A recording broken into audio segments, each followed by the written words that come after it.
हरे कृष्णा दोस्तों, so welcome back to our channel. तो अभी अगर आप स्टार्ट करेंगे तो आज हम बात करते हैं वीकली चार्ट से। बैंक निफ्टी का वीकली जिस तरीके से क्लोज हुआ है, अभी बहुत सारे लोग सोच रहे होंगे इनसाइड कैंडल बन गया है एंड यहाँ से एक अपसाइड या डाउन साइड एक बहुत अच्छा ट्रेंड मिल सकता है। बट ऐसा बिल्कुल भी नहीं होना होगा। मतलब मुझे बहुत ज़्यादा स्ट्रांगली दिख रहा है कि मार्केट अभी कुछ मोमेंट एक वीक और एटलीस्ट यहाँ पे इसी एरिया के बीच में होल्ड करने वाला है। ये मैं क्यों कह रहा हूँ, चलिए उसके ऊपर आज हम बात करते हैं। देखिए, सबसे पहले अगर आप ये देखिएगा, मार्केट एक बहुत बड़ा मोमेंटम किया है, ठीक है, रिवर्स किया है। इसका इतना एरिया बहुत ज़्यादा स्ट्रांगली दिख रहा है। अगर मार्केट को मोमेंटम करने के लिए यहाँ पे एसएल कहाँ ढूंढेगा, मार्केट इस एरिया के ऊपर निकलेगा तो फिर आपको एक बड़ा मोमेंटम दिखने वाला है। लेकिन जो वीकली क्लोज हुआ वो इसका 50% के नीचे ही क्लोज दे दिया। मतलब अगर आप देखोगे, ये अगर आप अगर इस एरिया को अगर देखोगे, यहाँ से ये जो ओपन हुआ है, जितना हुआ ये इस एरिया को जहाँ कैप्चर करोगे, इसको अभी थोड़ा देर के लिए हम थोड़ा इग्नोर करते हैं। इस एरिया के 50% में ही क्लोजिंग दिया, यानी कि बहुत ज़्यादा दिख रहा है कि मार्केट अभी और अगर इसको ऊपर भी जाना तो यहाँ पे जाएगा एंड इसको 1000 पॉइंट रैली करना होगा, जो कि यहाँ पे अब थोड़ा सा होल्ड कर रहा है। मार्केट अभी जिस तरीके से यहाँ पे बना हुआ, ये होल्ड के पोजीशन पे आ चुका है। तो अभी अगर आप देखोगे मार्केट को यहाँ से अगर ट्रेवल करना है तो 50,000 से ओपन हुआ, ये 51,000 51 यहाँ पे जाके फिर यहाँ पे कहीं ना तो कहीं सेलर आ जाएगा, क्योंकि मार्केट फिर से कंटिन्यू इतना जल्दी बड़ा मोमेंटम नहीं कर पाएगा, क्योंकि अभी मार्केट थोड़ा सा इतना बड़ा मोमेंटम के बाद लोग रेस्ट थोड़ा सा करेंगे, एक अच्छे प्राइस एक्शन के लिए वेट करेंगे।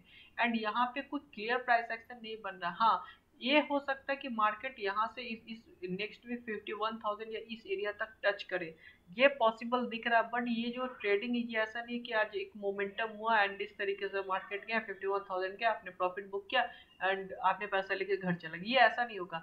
ये किस तरीके से वर्क करेगा, चलिए मैं आपको बताता हूँ। जैसे 51,000 पे खुला, 51,000 से 50,000 से लेके 50,300 तक वोलेटाइल हुआ, फिर गैप अप खोला 50,500 के पास, फिर वहां से एक शार्प सेलिंग आया और ये वापस से फिर आपको 50,000 का लेवल देखने को मिला, फिर यहाँ से रिवर्स हुआ या गैप अप हुआ।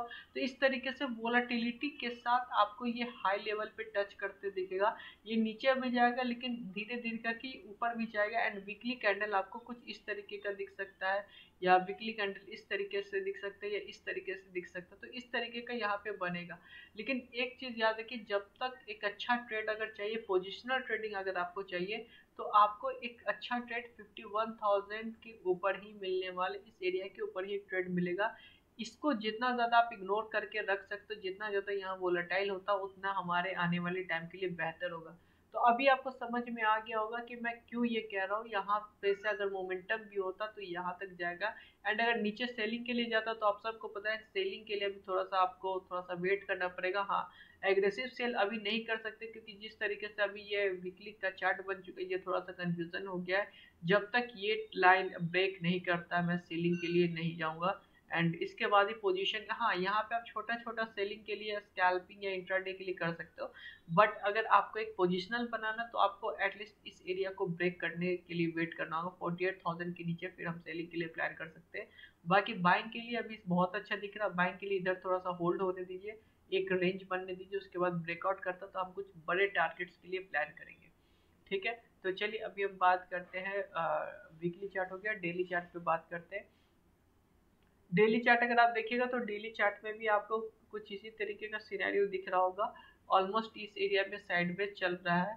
ठीक है, यहाँ पे ज़्यादा कुछ एंट्री बनाने का जरूरत नहीं है। यहाँ पे भी आपको दिख रहा होगा 51,000 पे रेजिस्टेंस है, तो थोड़ा सा वेट कीजिए। इसको अगर ब्रेकआउट होता है, यहाँ पे अगर ब्रेकआउट होता है 50,300, तो इंट्रा डे में आप कुछ क्वांटिटी ऐड कर सकते हैं, बट मैं कहूँगा क्वांटिटी बहुत कम रखिएगा। अगर आप मान लीजिए 100 क्वांटिटी करते हैं तो एटलीस्ट उस दिन आप 15 या 30 क्वांटिटी ही ऐड कीजिएगा, उससे ज़्यादा नहीं कीजिएगा, क्योंकि मार्केट ज़रूरी नहीं कि सीधा सीधा मोमेंटम कर जाए। क्योंकि इस जिस सिनेरियो पे मार्केट खड़ा है, मोमेंटम एक अच्छा मोमेंटम करने के लिए इसको थोड़ा सा जितना ज़्यादा टाइम यहाँ होल्ड करेगा उतना इसके लिए अच्छा है। तो यहाँ पे इंट्राडे अगर आपको मिलता है 50,300 के ऊपर मार्केट निकल रहा है, तो एक इंट्राडे प्लान कर सकते हैं। टारगेट हमारा 50,600 700 होना चाहिए और ये 51,000 के पहले हमें प्रॉफिट बुक कर लेना होगा। क्योंकि अगर यहाँ से फिर से एक सेलिंग का सिनेरियो बन सकता है, तो फिर ये थोड़ा सा इस तरीके का सिनेरियो बन जाएगा। तो अभी हम वेट कोशिश करेंगे 50,300 के ऊपर निकलता, तो एक इंट्राडे स्मॉल क्वांटिटी। अगर आपका बहुत ज़्यादा लॉस है, सिर्फ डायरेक्टली पोजिशनल बनाना चाहते हो तो आप इसको इग्नोर भी कर सकते हो। बट हाँ, अगर कुछ ना तो कुछ कोई ट्रेड लेना ही है तो आप 50,300 के ऊपर क्रॉस करते ही एटलीस्ट 15 मिनट का कैंडल क्लोज होने दीजिएगा, ठीक है। 15 मिनट का कैंडल क्लोज होने देना बहुत ज़रूरी है, उसके बाद ही ट्रेड कीजिएगा। क्योंकि कई बार होगा यहाँ तक गया और फिर उसी कैंडल को वापस आ गया, तो वो बार बार आपका ऐसा ना जाए। 15 मिनट का कैंडल क्लोज होने दीजिएगा इस तरीके से। अगर 15 मिनट में कुछ बड़ा निकल जाता है तो फिर आप स्कैल्पिंग की तरह यूज़ कर सकते हैं, थोड़ा रिट्रेसमेंट का आप यूज़ कर सकते हैं, उस तरीके से ट्रेड करें। बट अगर बहुत ज़्यादा बड़ा निकल जाता है, अगर एक ही बार में 15 मिनट कैंडल बहुत बड़ा क्लोज दे देता है, तो फिर एंट्री मत कीजिएगा, क्योंकि हो सकता है नेक्स्ट टाइम पे रिवर्सल आ जाए।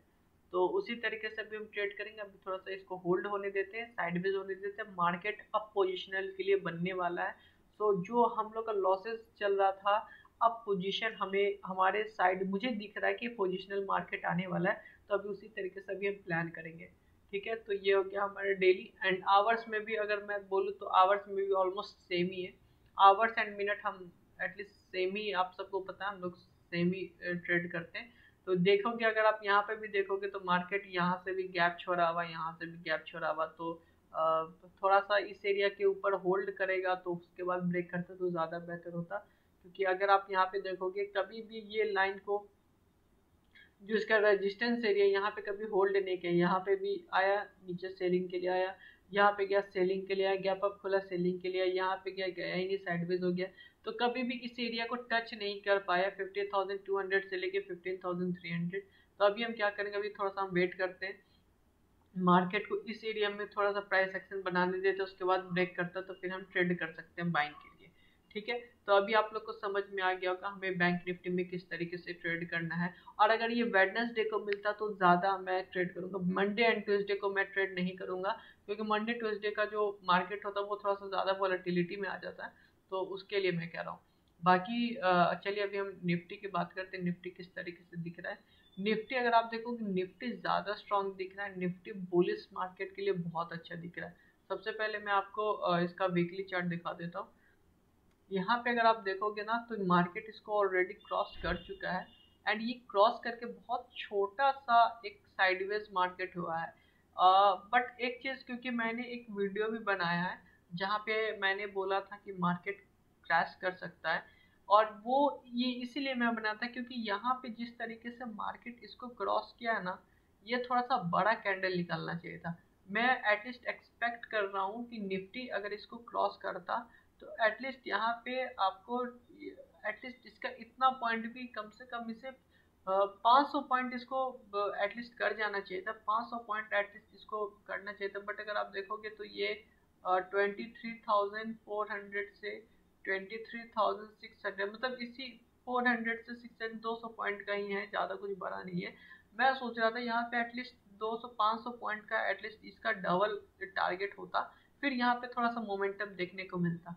बट अगर आप अभी जिस तरीके से देखोगे तो ये एक रेंज ही में आया हुआ है, ये कुछ ज़्यादा ऊपर नहीं गया है। हाँ, ब्रेकआउट दे चुका है, नो डाउट यहाँ से ब्रेकआउट दे चुका है। अगर ये पुल बैक दे के वापस ट्रेड करता तो यहाँ पे ट्रेड भी बनेगा, बट ये उतना स्ट्रॉन्ग ट्रेड नहीं बनेगा। मार्केट यहाँ से खींचा है, फिर ये तुरंत आ रहा है। एक रेड कैंडल आने दीजिए, उसके बाद फिर हम इसको वीकली चार्ट पे एक रेड कैंडल आ जाता है, उसके बाद अगर जिस तरीके से ये ब्रेक करता है उस तरीके से हम ट्रेड कर सकते हैं।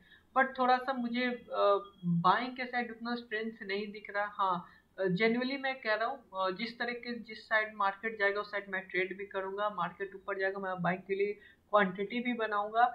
बट मेरे माइंड में हमेशा ये चल रहा है कि मार्केट जिस तरीके से ऊपर जा रहा है वो बाइंग के लिए उतना स्ट्रांग मुझे नहीं दिख रहा है। क्योंकि इस तरीके से अगर मार्केट को यहाँ होल्ड करता, फिर यहाँ पे थोड़ा सा टाइम स्पेंड करता, उसके बाद ब्रेक करता, तो मैं सोच सकता हूँ जैसे बैंक निफ्टी अगर थोड़ा 2-3 वीक और यहाँ पे होल्ड करता उसके बाद ब्रेक करता तो ठीक है, समझ में आता है। लेकिन यहाँ पे आप देखोगे ब्रेकआउट देने के बाद ये होल्ड क्यों किया। आप सीधा से देखो ना, मार्केट अगर इस तरीके से, मार्केट यहाँ पे आप देखो बाइंग का मोमेंटम कैसे था। ये एक रेंज ब्रेकआउट कभी इस तरीके से नहीं होता है। यहाँ पे सेलिंग के चांसेस मुझे दिख रहे हैं। अगर मार्केट गैप डाउन कभी खुलता है तो फिर यहाँ पे मुझे सेलिंग का सिनेरियो दिख रहा है। ठीक है, तो चलिए अभी आपको समझ में आ गया वीकली। अभी हम बात करते हैं इसमें डेली किस तरीके से ट्रेड कर सकते हैं। डेली में अगर आप देखोगे तो डेली में भी कंटिन्यू रेड कैंडल बनते जा रहे हैं, यानी कि सेलिंग का सिनेरियो कोशिश हो रहा है लेकिन सेल हो नहीं पा रहा है। सो यहाँ पे भी अगर आप देखोगे कंटिन्यू डेली कैंडल पे रेड बन रहे हैं, एक रेंज में है।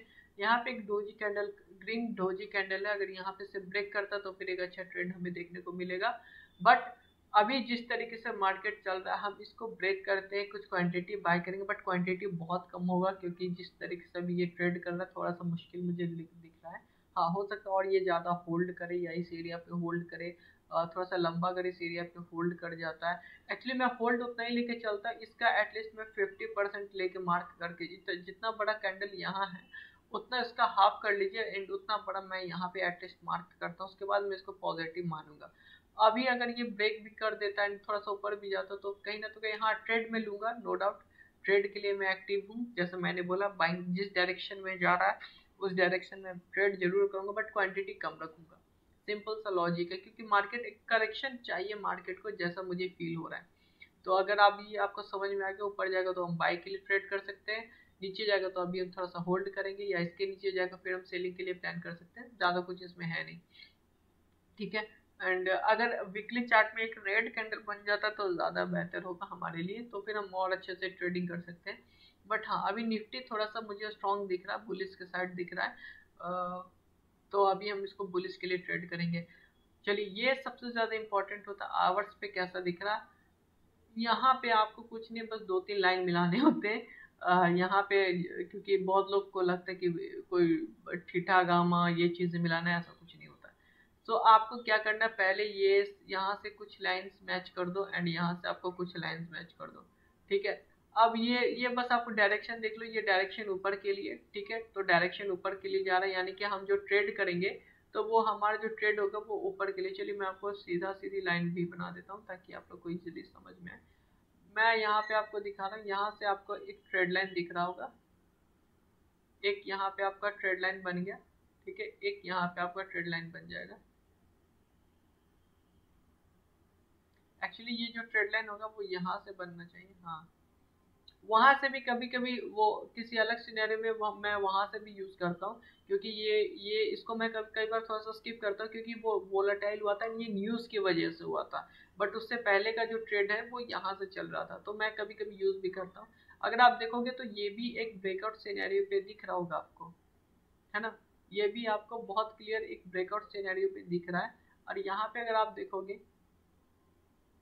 ये इस एरिया में है, इस एरिया में ट्रेड कर रहा है। अगर ये ब्रेक करता है तो आप एक ट्रेड ले सकते हो, नो डाउट बिल्कुल ले सकते हैं।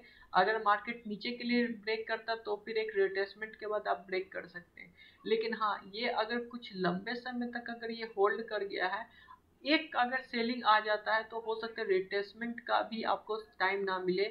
अगर सेलिंग आएगा तो मैं कुछ ज़्यादा एग्रेसिव से ट्रेड करूंगा, क्योंकि ये जिस तरीके से दिख रहा है ना, अगर मार्केट अगर गैप अप खुल जाता तो फिर ये ऊपर की तरफ ट्रेड करेगा, हम भी थोड़ा सा रिट्रेसमेंट का प्लान करेंगे, फिर अगर ऐसे रिवर्सल टाइप का रहेगा तो हम उसको ब्रेकआउट पे ट्रेड कर सकते हैं। मार्केट अगर इस सिनेरियो में मिलता है या यहाँ से कहीं ब्रेक सिचुएशन आता है तो फिर मैं यहाँ पे सेलिंग के लिए प्लान करूंगा, एंड मैं कोशिश करूंगा कि मार्केट को सेलिंग के लिए मैं होल्ड करके रखूं। बट हाँ, थोड़ा सा मुश्किल दिख रहा है, क्योंकि अभी इतना बड़ा रिवर्सल आ गया एंड अभी तुरंत एक सेलिंग आना थोड़ा मुश्किल है। बट हो सकता थोड़ा सा ऊपर जाए फिर यहाँ से किसी तरीके से एक प्लान बना के नीचे आए। बट हाँ, थोड़ा सा मैं जब भी बाइंग के लिए जाऊंगा मैं सेलिंग का भी सिनेरियो देखूंगा। तो नो डाउट अगर ये कंटिन्यू ऊपर जाता तो मैं बाइंग के लिए प्लान करूंगा, एंड अगर ये नीचे जाता तो मैं सेलिंग के लिए थोड़ा सा देखूंगा। मैं सेलिंग के लिए इसको नहीं, बैंक निफ्टी को देखूंगा। तो यही है हमारा। एंड 50 मिनट्स में भी ऑलमोस्ट साइडवेज है, तो सेम तरीके से ट्रेड करना है। ये ब्रेकआउट हुआ तो ऊपर की तरफ, ब्रेकडाउन हुआ नीचे की तरफ, एंड इसके बीच में थोड़ा सा हमें स्किप करना होगा एंड इसके ऊपर प्राइस एक्शन देख के हम ट्रेड कर सकते हैं। सो यही है हमारा एनालिसिस। बट मैं अभी थोड़ा सा साइडवेज का प्लान कर रहा हूँ। मैं अगर ट्रेड भी करूंगा तो सेलिंग के साइड में कभी भी ट्रेड कर सकता हूँ, बट बाइंग के लिए मैं कोशिश करूंगा कि एक्सपायरी के दिन ही ट्रेड करूँ। ठीक है, तो आई होप आप लोग को वीडियो मेरा सारा वीडियो मेरा स्ट्रैटेजी आप लोग को समझ में आया होगा। तो वीडियो अच्छा लगा तो लाइक से सब्सक्राइब जरूर करें दोस्तों। हरे कृष्ण।